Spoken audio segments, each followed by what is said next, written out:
Hi, everyone. Welcome to the discussion group for the February A Year of Reading Dangerously. And I'm so excited everyone's here. I see a lot of you are signing on right now by telephone, and I know there are probably many of you listening on your computer as well.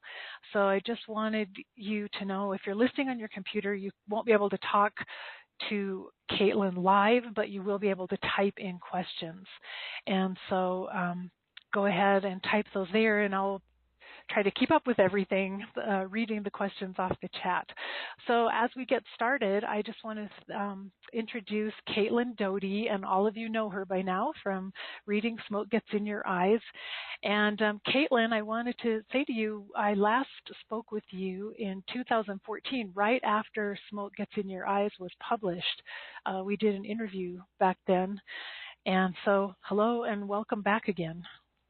Yeah, here we are again. Now we just have, many, many other people in the room with us while we're talking. Yeah, that time it was just the two of us. But so these past 4 years, it seems like have flown by, and yet it also seems like we're in a completely different world now than we were then. So I was wondering if you'd update us a little bit where Smoke Gets in Your Eyes leaves off, kind of where you are right now, because at the end of that book, you're just beginning to plan undertaking LA and just starting starting writing. So what's happened for you since the last time we talked? Ooh, I feel like this is a therapy session. Oh, what has happened? You're right. And how do you feel about it, Caitlin? Well, I'm going through a lot right now. Well, it was a really originally I had planned to write the book Smoke Gets in Your Eyes and attempt to open my funeral home at the same time. So I left my job. I had been working at another person's funeral home as a funeral director, and I left that job to do those things at the same time. But what it ended up being is writing the book and then opening the funeral home, because they were just both things were too huge and existentially fraught to do at the same time. So I ended up writing the book and then opening the funeral home. So the book came out in 2014, and the funeral home opened in 2015. And so we've been open for about 2.5 years now. And we're doing really well. You never really want to say you're doing well as a funeral home, because that implies, that we have a lot of dead people and we don't want people to die. But there's been a lot of really positive response to the work we do. What we try and do is encourage people to be closer to the death process, whether that's taking care of their loved one at home, whether that's just spending time with the body, whether that's showing up to be there for the natural burial or the cremation. We just want people to be as involved as they would like to be. And we just hired our second full-time employee, so now there are 3 of us. And yeah, so it's been going really well in the funeral home world. Well, it's so exciting, and it's so nice to know that you actually accomplished your dream and opened Undertaking LA, and then went on to write a second book. So I just have to congratulate you. It's really amazing what you've been able to accomplish in a short amount of time. Thank you so much. I think that for a lot of this, it really has been writing the zeitgeist in a way. I think that this wouldn't work if there weren't so many other people who feel the same way that I do and want things to change and want funerals that feel more intimate and more meaningful for them. And if there weren't all those people, I would just be preaching to this empty auditorium. But as it is, you have a lot of boots on the ground of people who just want to do things different and won't settle for the status quo. Mm-hmm. So true. So true. Well, your timing has been perfect with everything that you're doing, and I think you're really meeting a need for the public. I do have a question that one person submitted in writing to me before, wondering, now that you've written your second book, From Here to Eternity, did it change your perspective or anything about Smoke Gets in Your Eyes? What you learned from writing the second book. Is there anything you would change about the first book? That's a great question. I I haven't read Smoke Gets in Your Eyes in a while. I feel like every once in a while I'll read a snippet of it and be like, oh, right, that was my entire life for a very long time, that book. I think that you go through life, and if you're lucky enough to be able to produce creative things, or your life allows you to produce creative things, I think the best thing to do is better to be done than perfect. And so with everything I do, whether it's putting out videos or giving talks or putting out books, is that you work your absolute hardest on it, and then you send it out into the world, and you can't dwell too much on what you've put out there. You just have to hope that it continues to resonate with people. And people still, I think I wasn't expecting Smoke Gets in Your Eyes. I mean, if you write a book, you always desperately hope that it's going to do well and resonate with people. But I think I wasn't really thinking about what is it going to be like 4 years down the line, people still saying every day, hey, I just read this book, I really enjoyed it. So having that kind of legs has been really gratifying for the book. And so I assume there's still stuff in there 4 years later that hasn't aged so poorly that people are still having a good experience reading it. Oh, yeah, absolutely. And it's been really fun to introduce it to this reading audience here for this group. And so we've had a lively conversation going on Facebook about the book there, and that's been really fun to take part in too. One person asked, do you have any favorite death customs or traditions of your own? And that's probably may have expanded a lot after writing From Here to Eternity. Right, yeah, it definitely did. Gosh, that's like choosing between all my children. Who would I pick? The original death custom that I found out about in the era of Smoke Gets in Your Eyes when I was 23, first working at a crematory, was the Tibetan sky burial. And we have a small group of sort of a private Facebook group of death enthusiasts, and someone brought up, isn't Tibetan sky burial, or wanting a Tibetan sky burial where your body is laid out to be eaten by vultures, isn't that cultural appropriation? And this sort of set off this huge, huge discussion. And I think what we came to is the idea that I don't think when people are really interested, especially in the West, in something like Tibetan sky burial and really interested in being eaten by animals, it's not that they want to appropriate another culture's specific rituals, or to be laid out by Buddhist lamas, or to be kept in the fetal position before being eaten by vultures. I don't think that they want to appropriate those things. They just want something that many different groups have wanted over the years, which is to be eaten by animals, to really be a part of the cycle of nature, because humans tend to think of themselves as above nature in many ways, especially in West, especially in the Judeo-Christian tradition, is to see yourself as above the animals, as opposed to being another animal. And so the idea of being eaten by animals, to me, feels very meaningful. It feels like I would be putting my body back into the natural rotation at the end of my life. So that's always been the ritual that's really appealed to me and kind of set off that desire for me. And obviously I wouldn't go to Tibet or actually have a Tibetan sky burial, but there's a body farm, a human decomposition research facility right in San Marcos, Texas, where people can be eaten by vultures for science.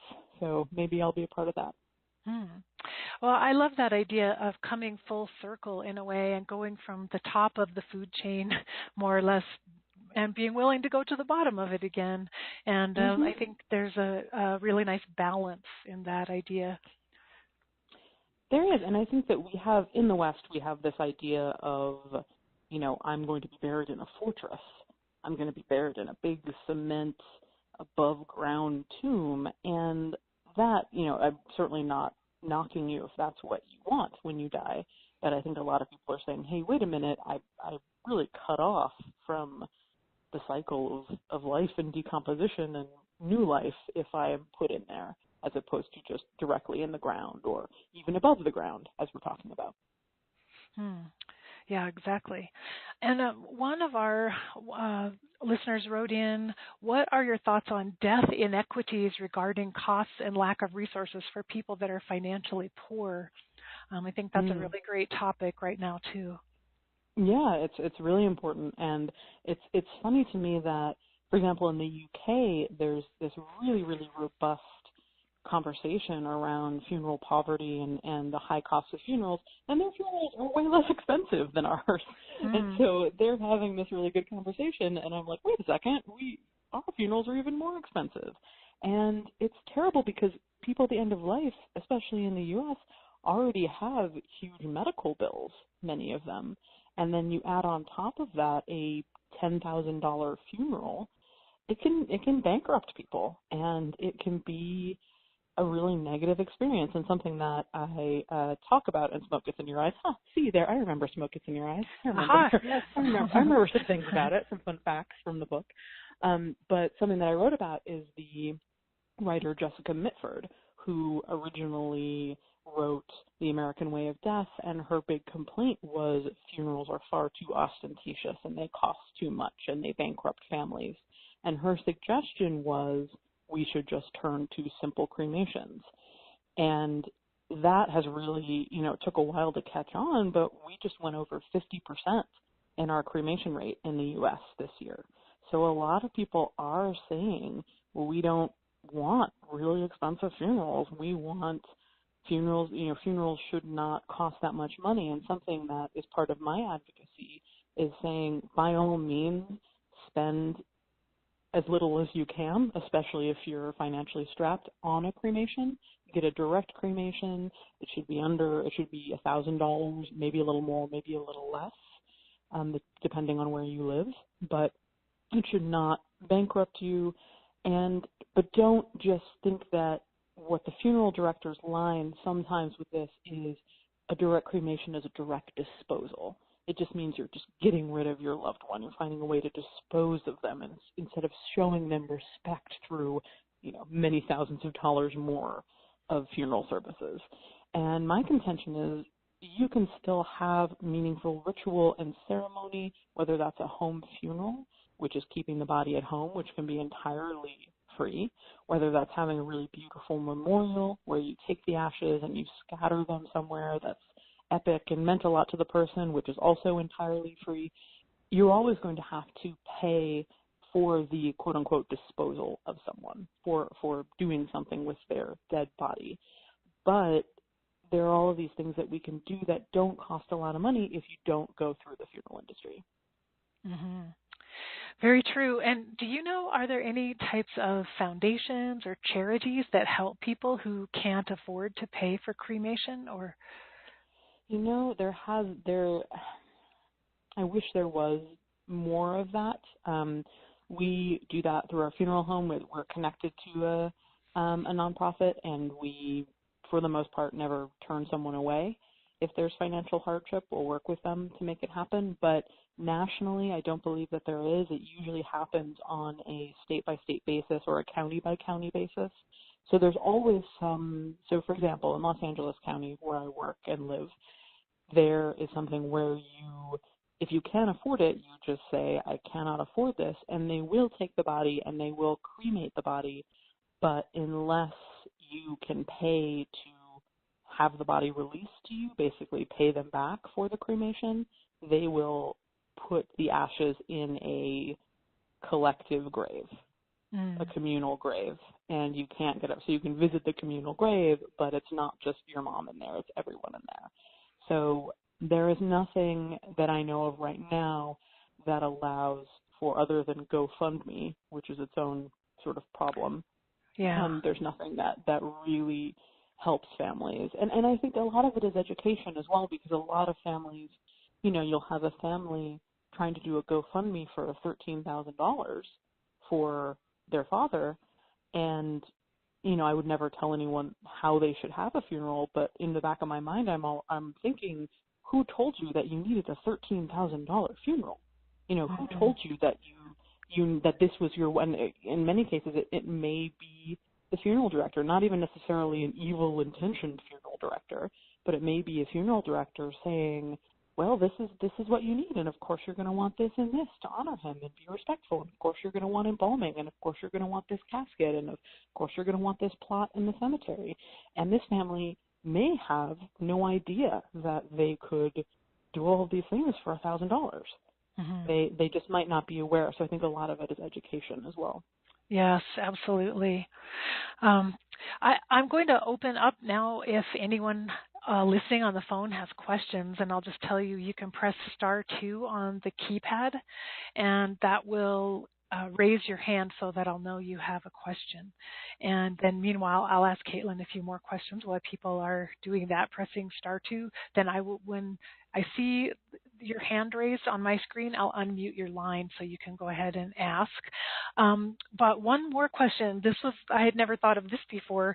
This person says, what if someone wants to have a home funeral, but they live in an apartment? What would you suggest that they do? Is it possible to have a home funeral in a tiny apartment? Oh, yeah, absolutely. So a home funeral, home means like your sense of home. It doesn't necessarily mean you need to own a home. Although that's a good question. Yeah, absolutely. You know, it might not be, if it's a really tiny apartment and you want to have 45 people there, that might not be the right place to have it, but you can move the body somewhere that is not a funeral home. Most states do allow you to transport the body as you see fit, like in the back of a truck if you want. So, for example, here in California, I could not, as a licensed funeral director, if you chose to use my funeral home, I could not pick up your dad and just toss him in the back of a pickup truck.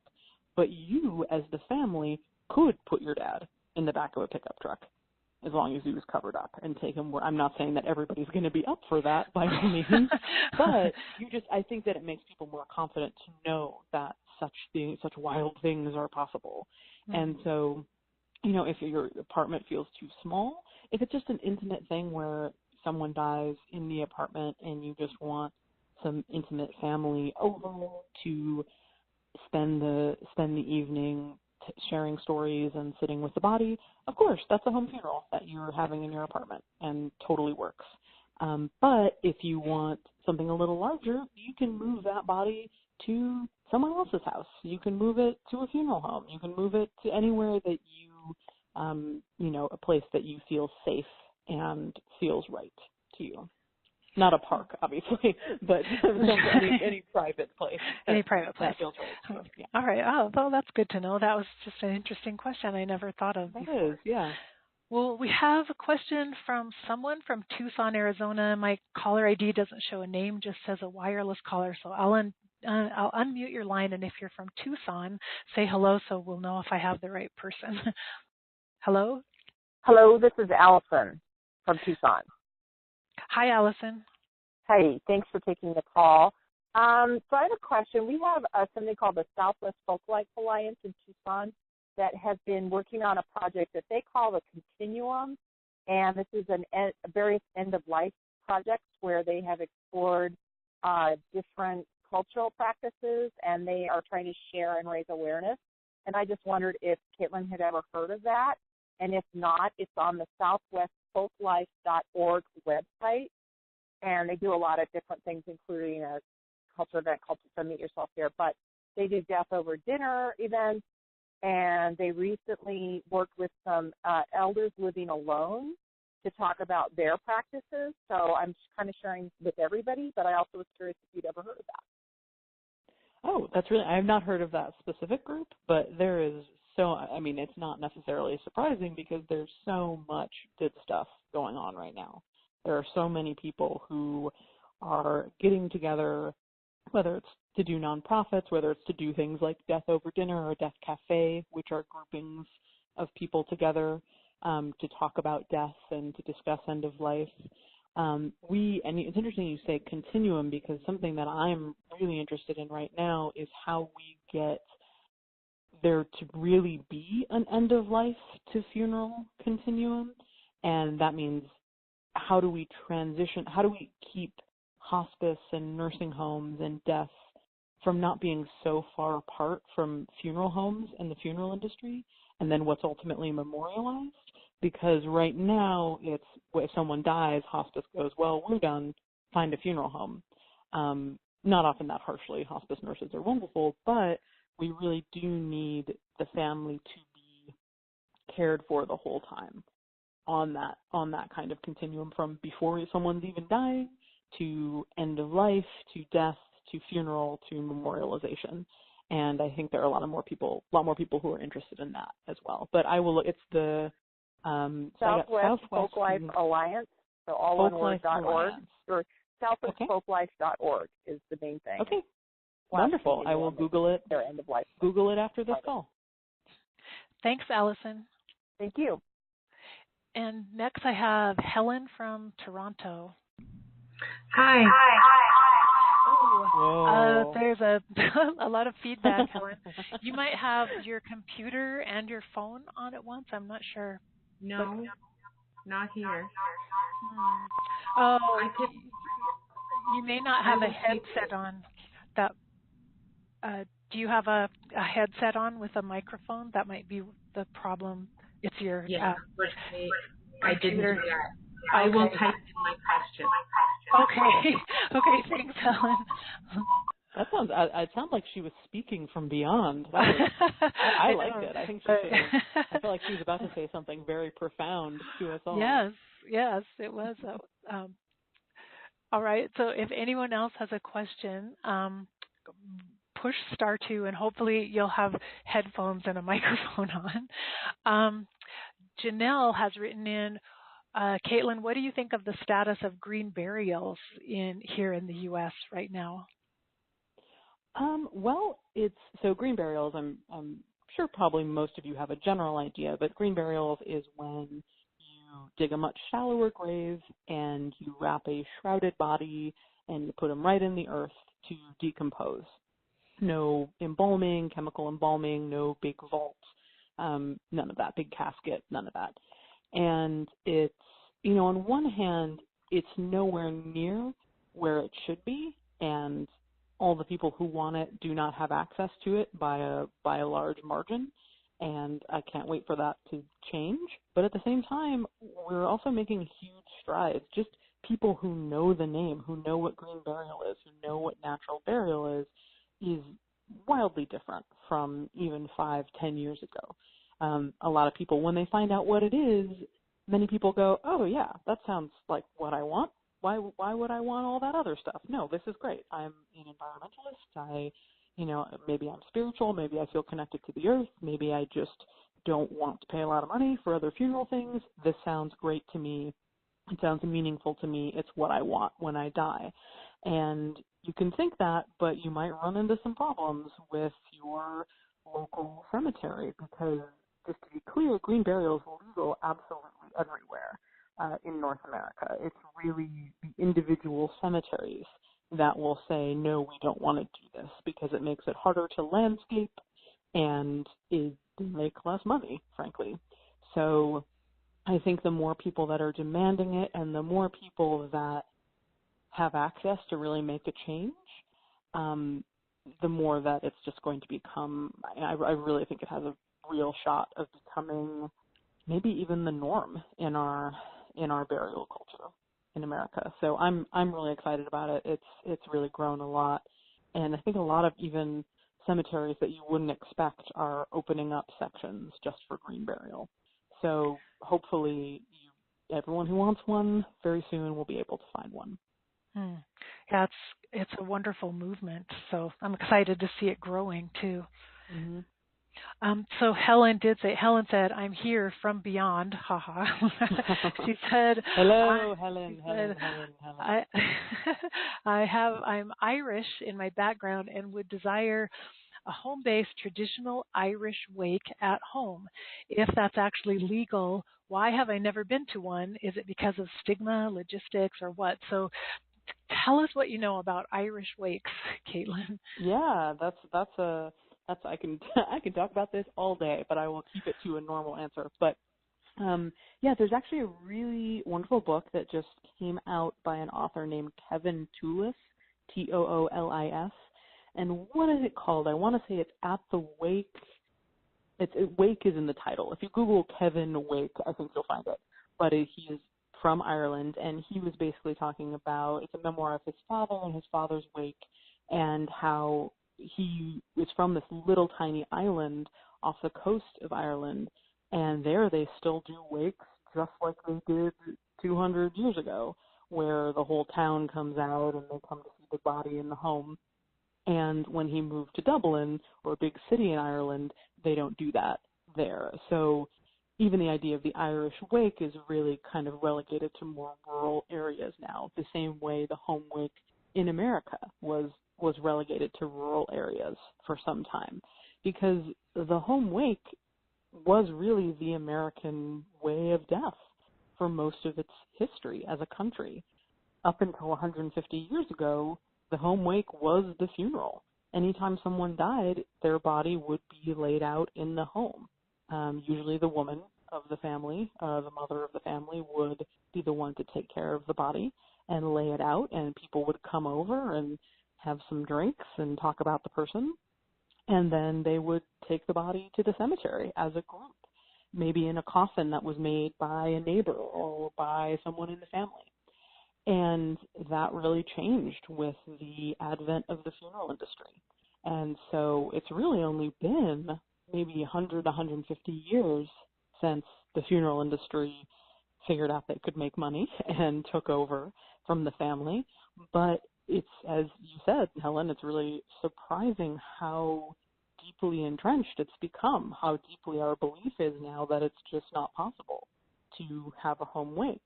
And probably the biggest part of my advocacy is just telling people, yeah, it's 100% possible. It's safe to have a home wake. The body is not dangerous in any way, and it's legal to have a home wake. It's completely safe and legal.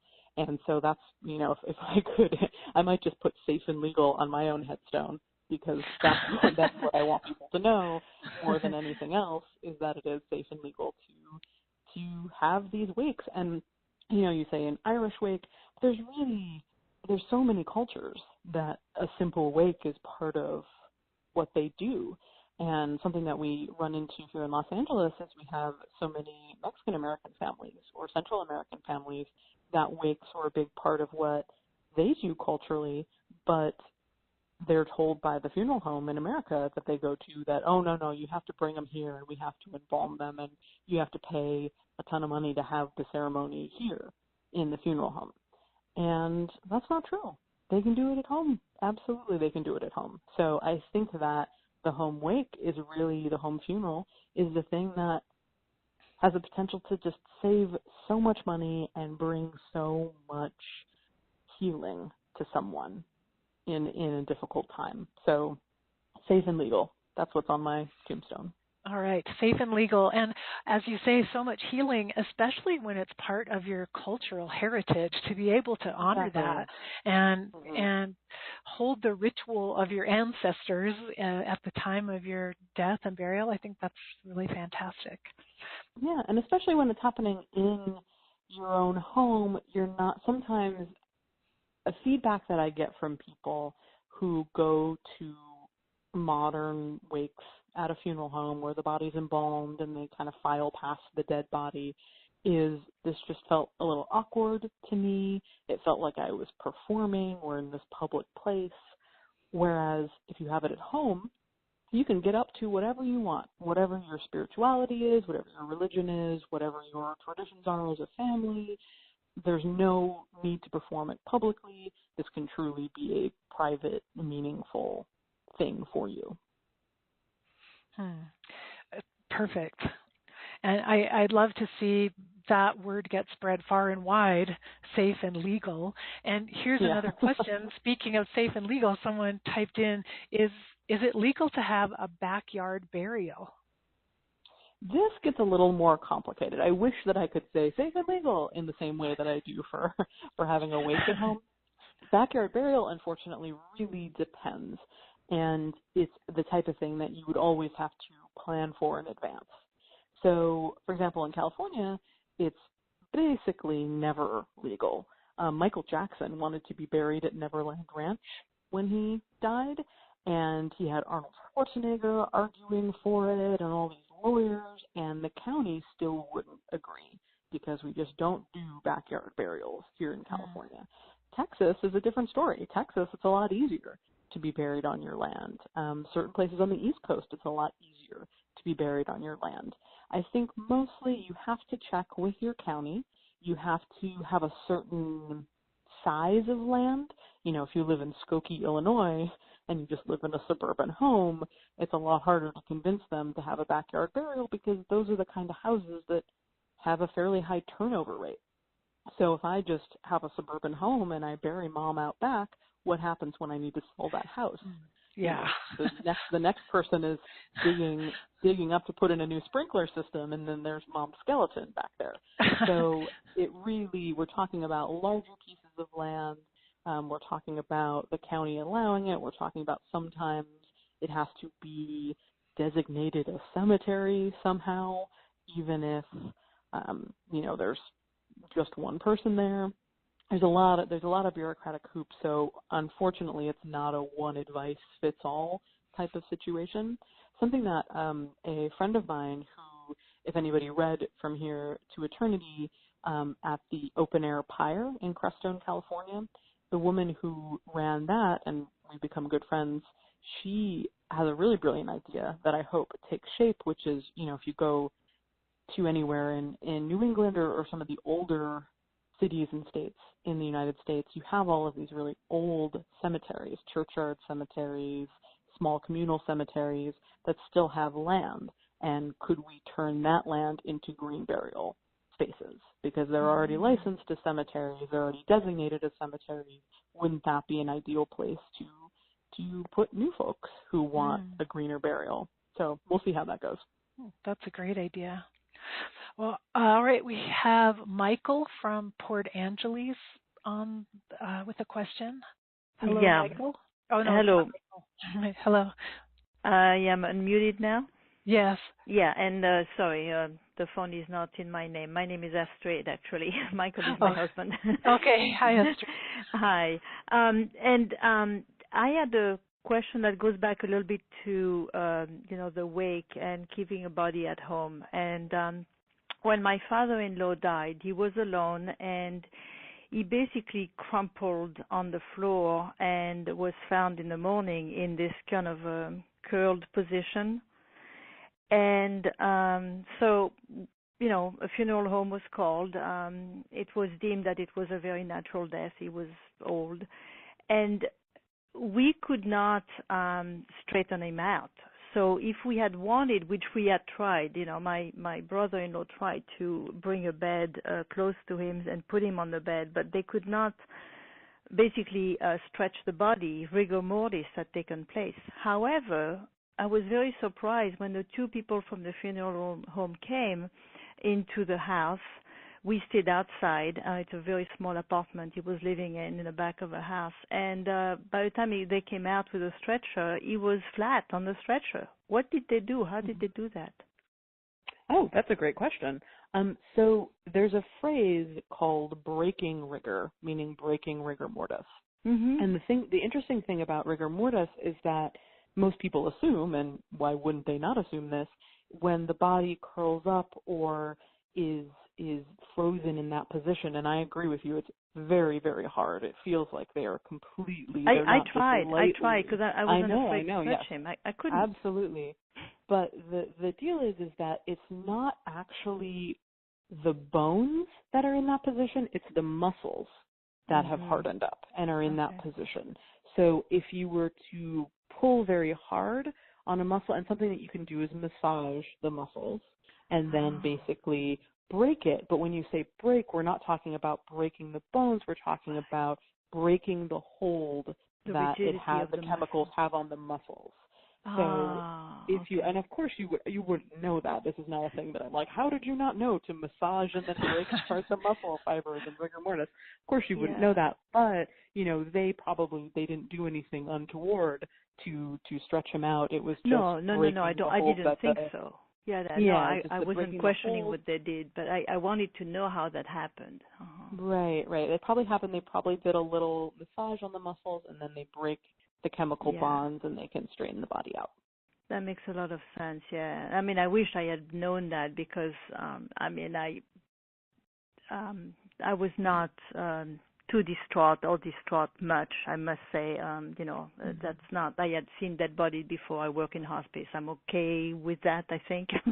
But my brother-in-law was absolutely distraught, and for him to see him in that crunch position was really hard. So it would have been nice to have been able to know that. I know. It's so hard. I'm sorry that he didn't, or that he did have to see that. And I think it's hard, especially if you, like you or I, who work with it, we know that it's a natural thing, and we know that it's just what the body does. But if you don't see it, and all, because we're not really exposed to many dead bodies in our culture, in Western culture in general, that if you show up and here's someone crumpled in a ball in rigor mortis, it's going to be horrifying in a way that maybe isn't right, but is just the way that it is in our culture right now.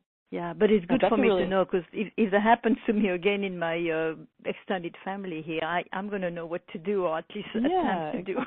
That's very good. And you might want to tell them that too. Sometimes having that information, I think, really helps people, and that's kind of that's kind of the deal with smoke gets in your eyes. Yeah, it's really in your face, but the idea being that information is power with something as scary as death. Yeah. Thank you. Thank you. Thank you. That's a really interesting question. Thank you. Thank you. All right, next we have Julie. At least your phone is named Julie from Santa Cruz. Hi, I'm Julie. I'm from the Natural Death Care Initiative in Santa Cruz. I wish I had a technical question, because it seems like Caitlin lights up over those techie questions. But this is a more broader question, and it just says our community here is really organizing around natural death care. I'm becoming more and more in contact with people who are dying at home in very heartbreaking ways. And in your experience, it seems like you have your hands kind of connected to a lot of different things that are going on. I'm wondering what seems to be the most effective way to get out into communities what is available and that there are other possibilities. It's this power of people having information. We're just a little puzzled right now about the best way to get it out into the community. Yeah, absolutely. I think about that all the time. And one of the things that we are attempting to do this year, our funeral home and nonprofit, along with a lawyer and a death doula that we work with, is to start going around Los Angeles and talking to hospices, nursing homes, and hospitals. Because I think something that's happening is that some of our greatest allies are hospice nurses and people who really see and care about the family at the very end of life. But sometimes they're also our biggest barrier. Because what will happen is a family will maybe have seen one of my videos or read the book and said, hey, I think I want to keep mom at home, or I want a green burial, or I want something like this. And then the hospice nurse will hear that, call their boss, and they'll say, oh, no, that's not legal. You have to call the funeral home right away. They can't just keep the body there. That's not how it works. No, they have to call the funeral home. And they're telling the family this with real authority. And this is someone that the family has really come to trust and care about in the dying process. And of course they're going to listen to them. And so we get calls from families who say, I just really want mom to stay with mom, but I can't do it. The hospice won't let me do it. And then we have to get on the phone with the hospice. And I think it's a matter of it just, that's what I was talking earlier about, the continuum with end of life and funerals, is that somehow it's missing the jump in translation there. And I think that we want the public to be educated, but something that we haven't made a real effort to do is educate the people at the end of life. So if a family is even talking about this sort of thing, they're encouraging and they know where to tell them to find out more, as opposed to shutting it down, because we don't even know how many people maybe are interested in this but are getting shut down by the people that they're talking to at the end of life. So that's something that we're really going to make an effort to try this year and see how it works. And that's great. That, just keeping with with the public but what we don't want is the public to be educated and say, yes, we want a natural burial. I heard about it here. Yes, I want a home funeral. I heard about it this one place or on NPR or on CBS or wherever it is. And then, if it's someone you trust in the medical community, if they shut that idea right down, you're probably not going to keep pursuing it. So we just want to make sure everyone in the professional realm has the right information about the laws and basically a family's rights to do these things. Great, thanks. So really good. Yeah, keep doing what you're doing. I'm so glad you're doing that, and we will all keep working on this together. We'll keep plugging away together. Thanks. Thank you, Julie. All right, there a couple more questions came in about cremation, and one is, what is done with artificial joints like a total knee or gold tooth fillings after cremation? Oh, well, here's the kind of, just technical questions that I love.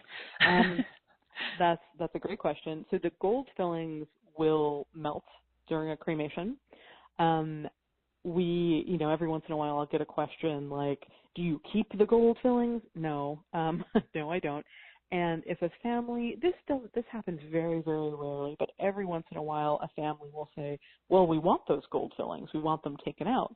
And my response is, well, you are absolutely welcome to have a dental professional of your choice come to our facility and remove the teeth, because I am not climbing in your mother's mouth and removing teeth from her body. That is a liability, a road that I'm not going down.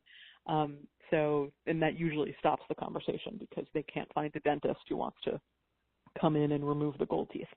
As far as artificial knees and hips, those do survive the cremation process. And some of it, like the titanium, is actually pretty valuable metal. So most funeral homes will recycle them. The first funeral home I work at didn't recycle them. They just kind of put them in the recycling bin. But a lot of funeral homes now will send them to be recycled into street signs or basically any reason you would need a heavy metal. And there are certain state laws that if you sell them to a metal recycler, you have to donate that money. So I could donate that money to a cause, but I couldn't make money off your loved one's knees and hips, which I think is a pretty good call. It's a kind of ghoulish thing to think of making money in that way. So, but it's nice that it's recycled and used for other things, and that, it can have some new life elsewhere. But I would also, if you want it, I would encourage you to ask for it back from the funeral home. That might not be for everyone. I think it's pretty cool. My dad has 2 fake knees. I might be asking for those back after the cremation. Interesting. Yeah, some things that I just never really thought about before, but that was a good question. Mm-hmm. Another person wants to know, are strangers allowed to attend a witness cremation? Because she's interested and curious about what happens and wondering if a stranger could ever be included or witness the witness cremation. I see. So it's not a member of your family. No. Yeah, I mean, I think that we, generally we try to, if you got permission of the family somehow, we wouldn't even know and you could come right in. But I think that we are really careful. We probably get 3 to 4 inquiries a week, because I'm sort of a public advocate, from people who want to film in our funeral home or come visit our funeral home. And they either want to make a short documentary, or they're from a news channel, or they're, they just want access to behind the scenes. And it's hard for me because as much as I love giving people behind the scenes information and access, now that I own my own funeral home, it's incredibly important that everyone's privacy is respected, especially at this really difficult time. So we never really allow anyone access to behind the scenes unless the family wants it to happen. So we try and protect our families and keep that very private. But, there's a possibility that some funeral homes do have tours, like crematories will have tours or open house days that you can go to. Some cemeteries have that as well. when they want you to just be more comfortable with it and see what goes on behind the scenes. You probably wouldn't see a cremation, but you could see the facilities and the machines, and that might make you feel a little more comfortable. Okay, that's good to know. So very interesting. Another person wrote in light of your story of being, I think it was 8 years old when you witnessed an accidental death, do you have thoughts now about how adults should handle a situation like that with a child of that age? Do you have any thoughts or advice about what might be helpful for that child? Yeah, I definitely do. I think my parents were and are really amazing parents and very loving and kind, and I feel sometimes like they feel like I was, you do this one thing and you're blamed forever.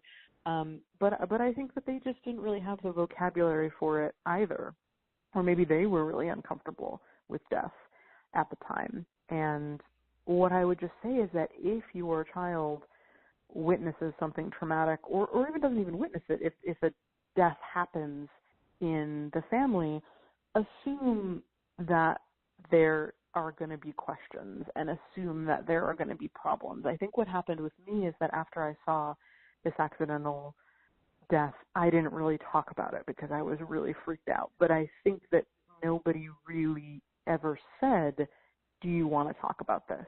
How do you feel about this? How are you feeling about this? And, I might have said, oh, fine, whatever, but I might not have. And I think with kids, you have to be open anytime they do want to talk about death. And even if they say that they don't, it doesn't hurt to check in consistently and say, that was really hard to see. How have you been feeling about that? How are you feeling? How did that make you feel? Do you feel okay? And just give them the opportunity. And this works with adults who are grieving as well. Even if someone's husband died a month ago, that doesn't mean they're over it. If they died 6 months ago, they're not over it. If they died a year ago, they might not be over it. So just checking in and asking those questions about their feelings and how they're doing is always a welcome thing for a kid or an adult. Yeah, that's a really good answer. I was remembering when I was about that same age, my older cousin was killed in a car accident, and I remember that no one told me. No one really told me what had happened. I knew something terrible happened, but no one told me he had died. And I even went to the funeral and sat in the mourners section, and I'd never been to a funeral before, so I didn't know for sure. I didn't know, they told me we're going to Raymond's funeral, and I was looking for Raymond. I thought he would be there. Yeah. I didn't understand what it was. And it actually took me a few years. I had to get a little bit older before I realized, wait, Raymond died.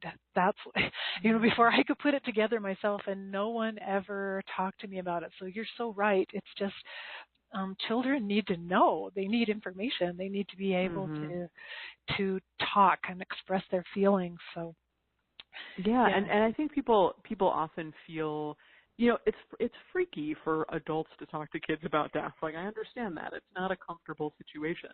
But in your situation, which first of all is terrible, I'm sorry that happened to you. You must have just been like, this is the weirdest family reunion that I've been to, not having a good time. What is this party?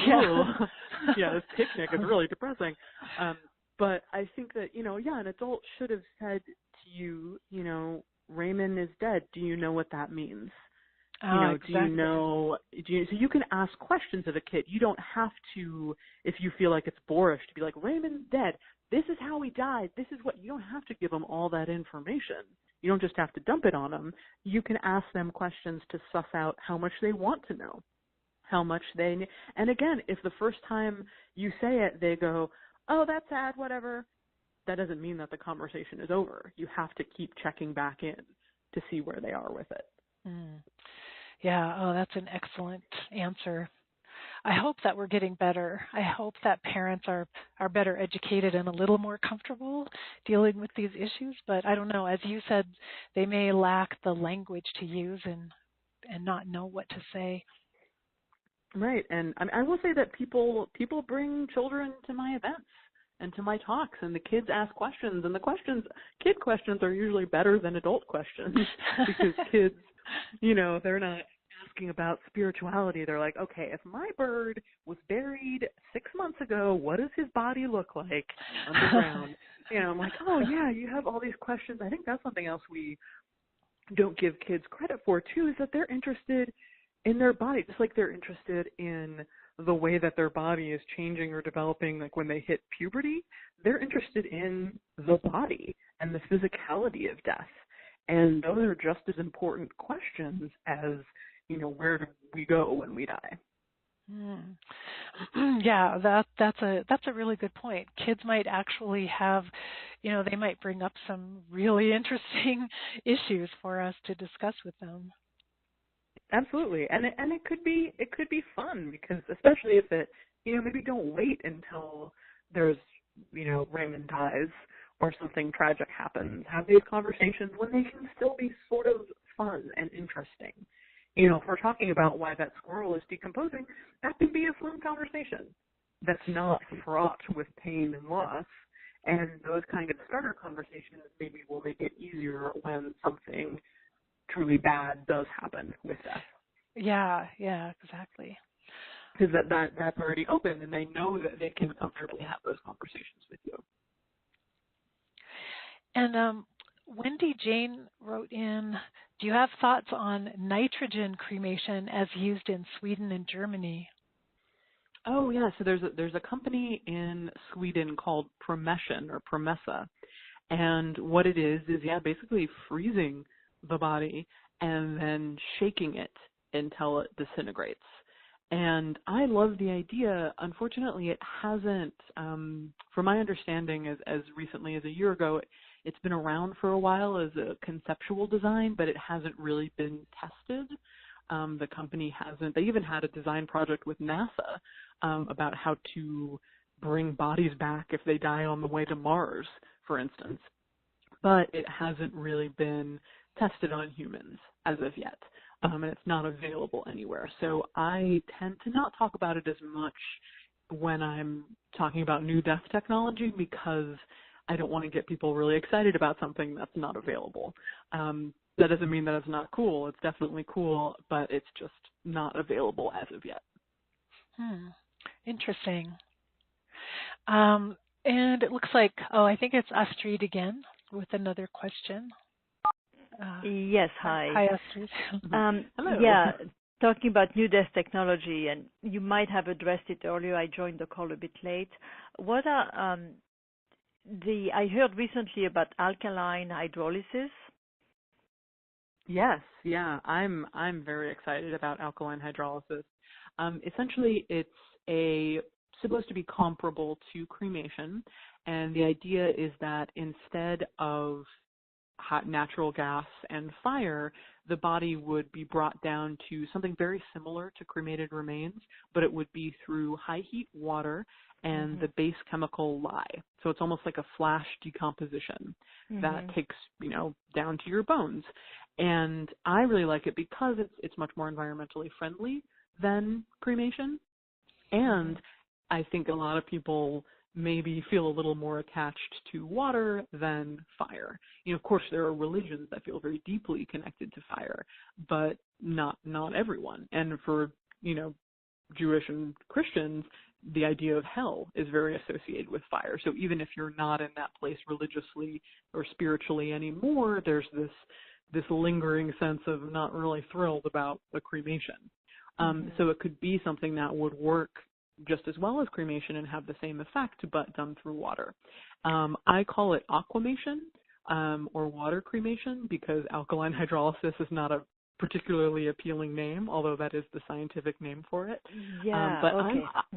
It was just legalized in California. I believe I think we're at 13 states now where it's legal. Well, Wikipedia says 14, but yeah. Oh, 14. Okay, great. According to Wikipedia. One more. Exciting. Got one more. But yeah, it was just legalized in California this past year. My group was really active in pushing for that. And it's still a small community of people who manufacture them and own them, but I think that it could really, like green burial, I think it could make a real impact. In my dream world, cremation and more conventional burial are replaced by alkaline hydrolysis and green burial. But we'll see how that goes. It would require a completely different setup than a crematory. It does. I mean, it would require a different machine. So if you're a funeral home that has invested, $100,000 plus in a cremation machine, you're not going to switch over to an alkaline hydrolysis machine that easily. But it actually, another thing that I'm really excited about is crematories are often fairly industrial environments. And so an alkaline hydrolysis machine, because it's not taking in all that gas and there's not big smokestacks, you can put that machine in actually a quite nice room, and families can come in a smaller area and be with the body and load it into that machine, and it's just not as intense a process as cremation is. Wow, fascinating. That's very interesting. Thanks for that question, Astrid. You're welcome. I just visited a funeral home and crematory actually on Monday. It's part of the volunteer training that I offer my volunteers. I'm a volunteer services manager in a hospice. And part wonderful. of the training I do is to take them to a funeral home, and we have a very good relationship with a local funeral home here. And we've got to see the embalming room and the crematory, and, all questions were asked. And he had mentioned alkaline hydrolysis, and I did not correlate it with aquamation, as you mentioned in your book. You may have mentioned the term alkaline, whatever, but I'm not scientifically minded, so. No, but as I said, some of our greatest allies are in hospice, and you're the perfect example of that. A hospice, worker who wants to engage with funerals and have that full continuum of understanding, and that's exactly what we're trying to achieve. Yeah, and our nurses pronounce the death, but we always leave whatever time the family needs. After we pronounce the death, if our nurses need to stay with the family, they do. If the family is comfortable staying alone, they stay alone. We tell them we can call the funeral home whenever they want us to. Yeah, we highly respect that. Yeah. That's the way to do it. That's the way for us all to change culture together. Yeah. Thank you. Thank you. Thanks again. All right, let's see. One message came. Someone just wanted to say, aloha, Caitlin. I live in, I can't pronounce these Hawaiian names, Kaneohe in Kahalu. Kaneohe, yeah, that's my hometown. Off Lulani Street. Okay, Lulani cool. Street. I'll look on the message board. Aloha to you. Hello. I was actually just there. I just came back I was visiting my parents because I couldn't go at Christmas time. So I just got back yesterday from Kaneohe. So maybe we, saw each other at the One Word Mall and didn't even know it. Yeah. Possibly crossed paths.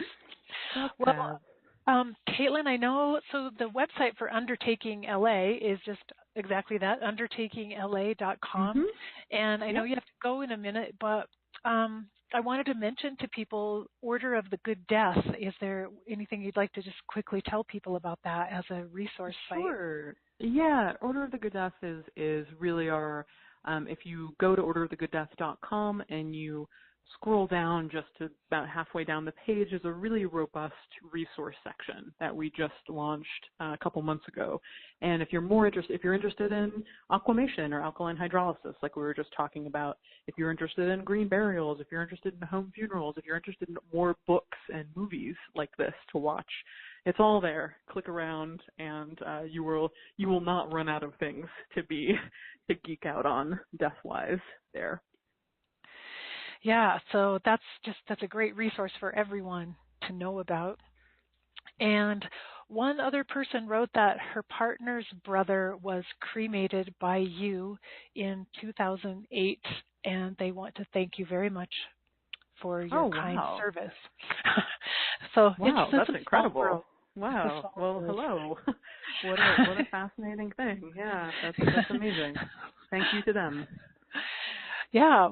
Well, I think we should stop right here because I know you have to leave, Caitlin, and I just wanted to take another minute to thank you once again. This hour really flew by, and I just so appreciate your willingness to answer all of our questions from all over the country here. Yeah, those were fantastic questions. I was bored with a single question. Glad to answer them all. That was wonderful. Great. Thank you so much for everyone, and I hope you enjoyed the book. Yeah, thank you, Caitlin, and take care. And I'll say goodbye to you so you can sign off because I know you have to go. If anyone else is on the line and wants to make another comment, Caitlin has to leave us. But if anybody has a comment after Caitlin's gone, feel free to press *2 if there's anything else you want to mention. Yeah, now you can say the real stuff that you couldn't say before I was on the line. I hear all you. I'm going to listen back to the broadcast. I'm going to hear all you. No, I'm kidding. Thank you so much. Have a great evening, everyone. Thank you, Caitlin. You too. Goodbye. Bye.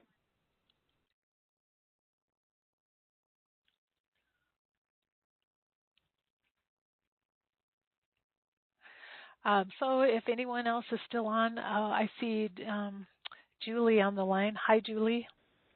Hi. Is anybody else on the line yet? Yeah, there are still quite a few people here on the line. I just wanted to listen to Caitlin, but I wanted to bring something up that came up at a meeting I was at last night. One of our members, people have been working here to get a green burial site for quite a long time, working with some pioneer cemeteries. And one of our members had just kind of bugged this funeral home. That's a very gracious funeral home and has helped with the Tahar as a Jewish community. But it took a young woman who worked there.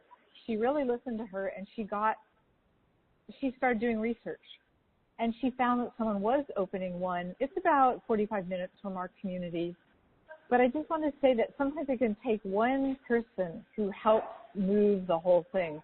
So last night, this person from the funeral home was at our meeting, and we talked to her about we want a menu. We want a menu of direct burial, just handling the paperwork, so that those who are doing home funerals will only do that.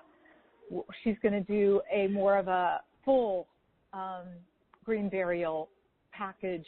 And so we're asking her to give us the information we need as a community working with alternative end-of-life, home funerals, vigils, ceremonies. And I just wanted to encourage people to feel they have power to really change things. That's such a great message, too, for all of us to remember, to not feel, sometimes we feel like small fish in a big pond, but you're right, one voice and one person can make a big difference. And now is the time, really, for all of us to speak up and take action. So thanks for that reminder, Julie. You're welcome. All right. If anyone else has any last message they want to send or anything else to say before we go, I will unmute all of the. Let's see. I'll unmute all of our phone lines, and then everyone is free to just say goodbye or whatever you'd like to say before we go. So thanks to all of you for coming on. Thank you. Yeah, thank you. Thanks to all of you. Karen. Thank you. It was great. Yeah, I appreciate you all being here. I'm glad we had a lot of questions for Caitlin. Thanks, Karen. You're welcome. Thank you, guys. Good night. Have a good evening, everyone. Good night. Bye.